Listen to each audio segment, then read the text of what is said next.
Hi, I'm Jamie Jones from the Dow Jones Exchange, and today I'm going to tell you about the power of shimmer.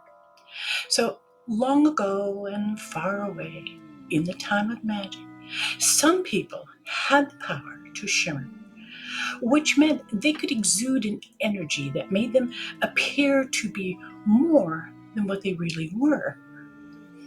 As easy as flipping a switch, they could suddenly seem more attractive, more charming, more interested, and even more loving than they actually were.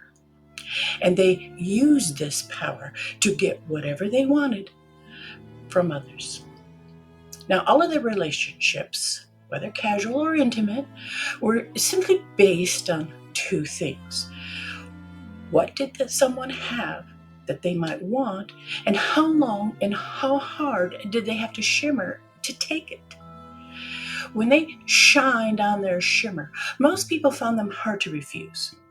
Caught in the energy, people felt compelled to give them whatever they asked for or do whatever they wanted.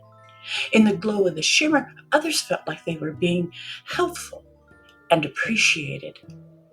These people who shimmer learned about their powers at a very early age, and they found that when they shimmered for their mommies and daddies, they could get whatever they wanted. Sometimes more toys, or even ice cream for breakfast. As they grew and went off to school, they discovered they could shimmer for their classmates and get someone to do their homework for them. They could shimmer for their teachers and get grades they didn't deserve. They also learned they could shimmer for others and get them to trade lunch items.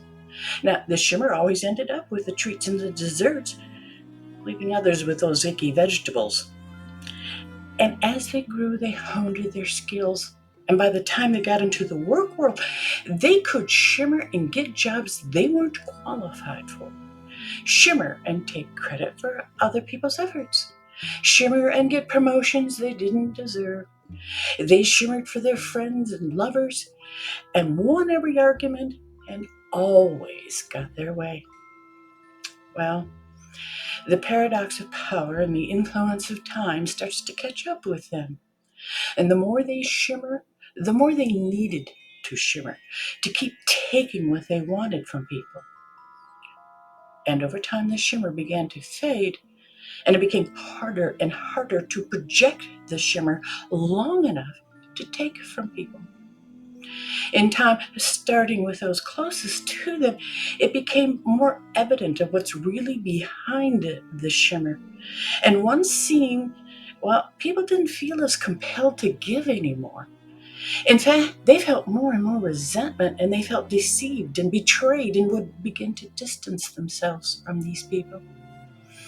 That in turn caused the shimmer to have to find new people to shine on and caused more fading, and more people were able to see through them. Well, that was then and this is now. But those type of people still walk among us. Only we don't use words like magic or power or shimmer. Instead, we use words today like psychology or con artist or narcissist. Should you run across some of these folks, you might want to know how to protect yourself from them, how you can resist the shimmer. Well, as they say, that's a story for another day.